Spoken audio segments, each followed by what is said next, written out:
Hello and welcome to my world and this week's casual review. We are clearly talking about Mass Effect as we've recently finished another playthrough of the game that's launched a one of the best sci-fi gaming franchises of the 21st century. And I am very much looking forward to Mass Effect Andromeda 2, aka Mass Effect 5 because yeah. Anyway, um, now the version, of course, that we recently played was the Xbox 360 version. It's my second time playing the Xbox 360 version, and this playthrough was much different than the one I did in 2020, and much different than the playthrough I did in the Mass Effect Legendary Edition in 2021, and the prior playthroughs of Mass Effect that I've done 2019, 2018, going all the way back to 2016 on the PC version.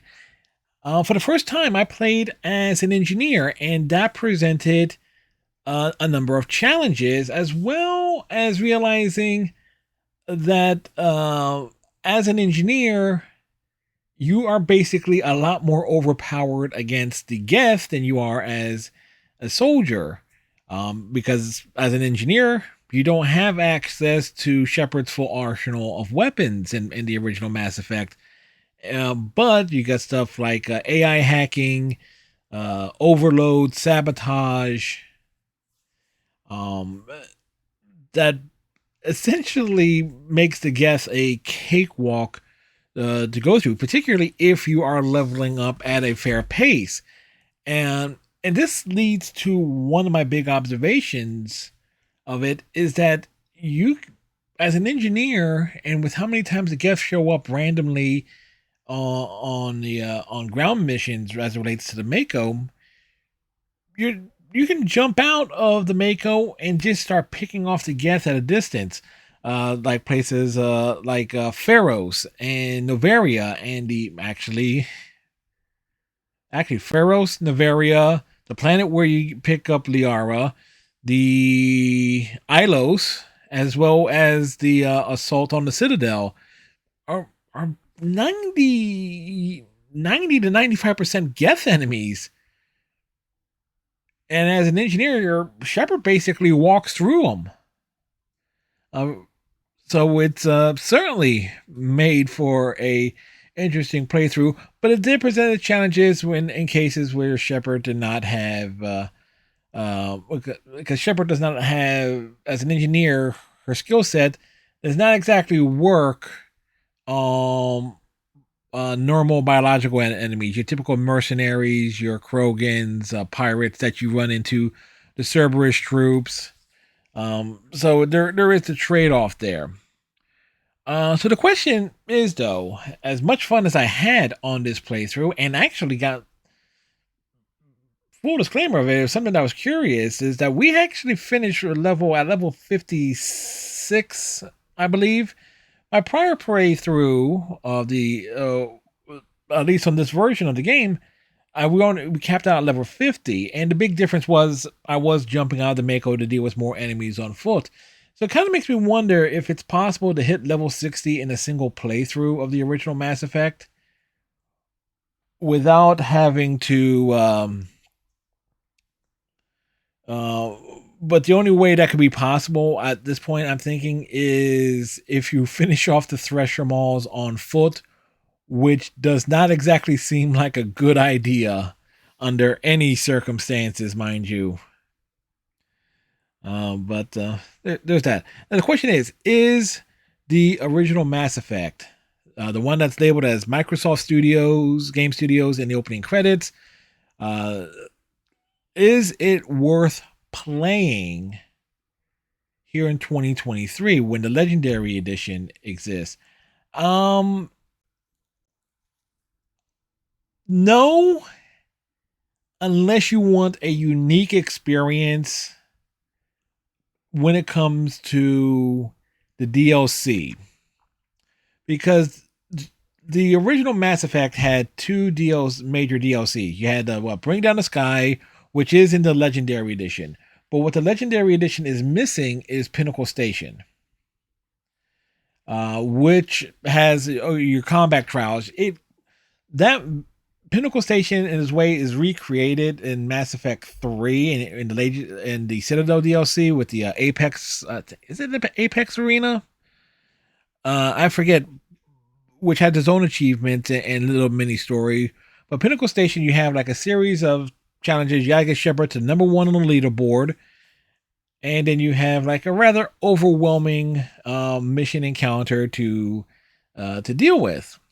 To basically cap off the story arc. It's a great way to get some extra experience. It's a great place to grind out very specific achievements as it relates to using weapons and powers, which is part of why, like, the original Mass Effect has that advantage, because it has that specific content that is not in the Legendary Edition.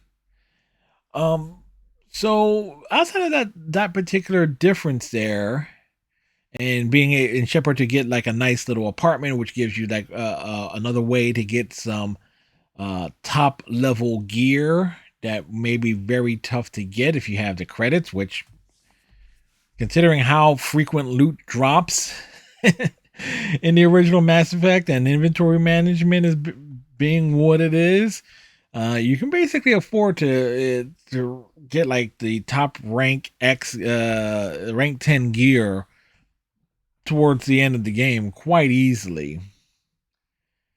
But in general, visually, the game still looks good, but it's clear it's an Xbox 360 title being run on an Xbox One or an Xbox Series console.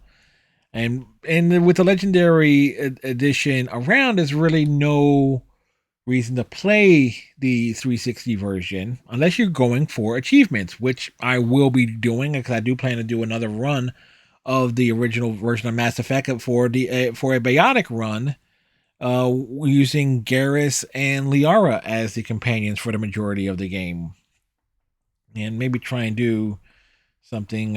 Try to figure out how I would do that differently, which actually, in terms of the story, and create that version of Shepard to be a bit unique and different in that regard. So that's another thing I was doing different. Is like this recent run was a Paragon run, which goes against my nature with as it relates to how I picture Shepard to be.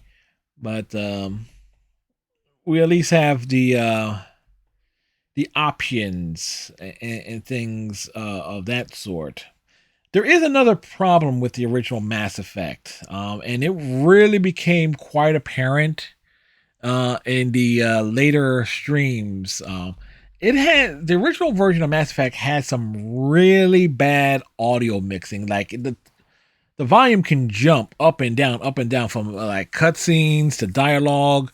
The voice for Kaidan Alenko is notoriously quiet, and you can barely hear it.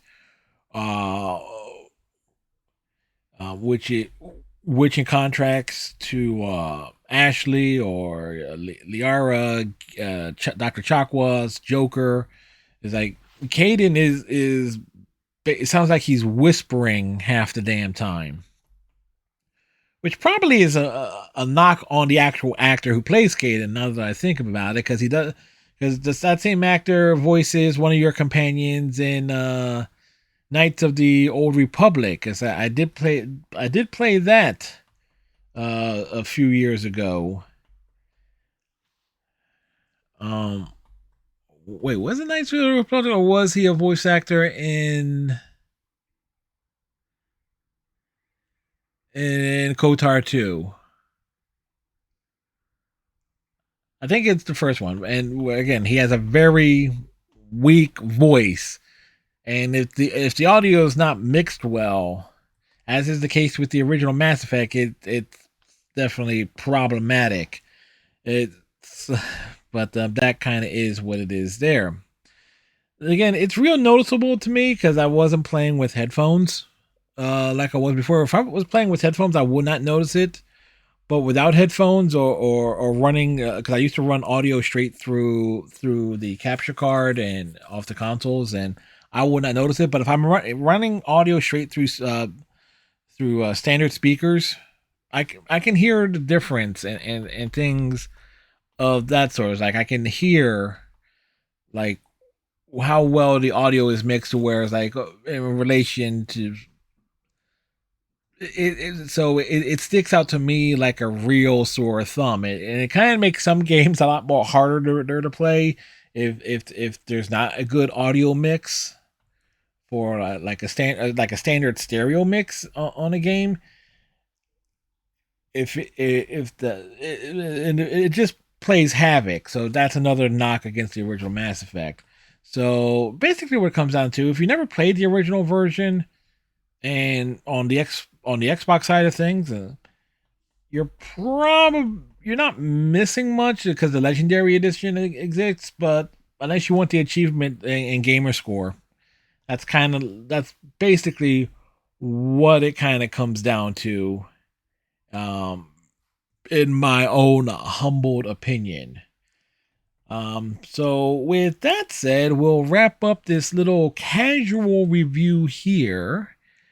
And we'll talk to you, and we'll, of course, thank you for watching. Leave your thoughts, comments, and such in the comment section below. I would say like, comment, subscribe, but no one actually pays attention to those commands in other videos where other channels shove that in your face like within the first 30 seconds.